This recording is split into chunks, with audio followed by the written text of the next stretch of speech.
పెందుర్తి వెంకటాద్రి.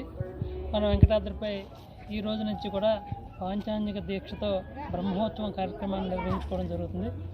1997 సంవత్సరంలో వైశాఖ మాసంలో దశమి పర్వదినాన్ని స్వామివారి సన్నిధి చిన్నజీయర్ స్వామివారి చేతుల మీదుగా ప్రతిష్టా కార్యక్రమం జరిగింది. అది మొదలుకొని ప్రతి సంవత్సరం కూడా వార్షిక బ్రహ్మోత్సవం కార్యక్రమాన్ని నిర్వహించుకుంటున్నాం. వైశాఖ మాసంలో దశమి పర్వదినాన్ని సందర్భంగా దానికి 2 రోజుల ముందుగానే ఈరోజు విశ్వక్షేణ పూజ అంకురార్పణ కార్యక్రమాలు చేసి, రేపు ఉదయం ధ్వజారోహణ కార్యక్రమం చేసి, రేపు సాయంత్రం సమయంలో విశేష మళ్ళీ తులసి అర్చన కార్యక్రమం చేసి, 18వ తారీఖు నాడు సాయంత్రం సమయంలో దశమి పర్వదినం కాబట్టి శ్రీవారి కళ్యాణ మహోత్సవం కార్యక్రమం సుమారుగా 108 మంది దంపతుల చేత కళ్యాణోత్సవం జరుగుతుందన్నమాట.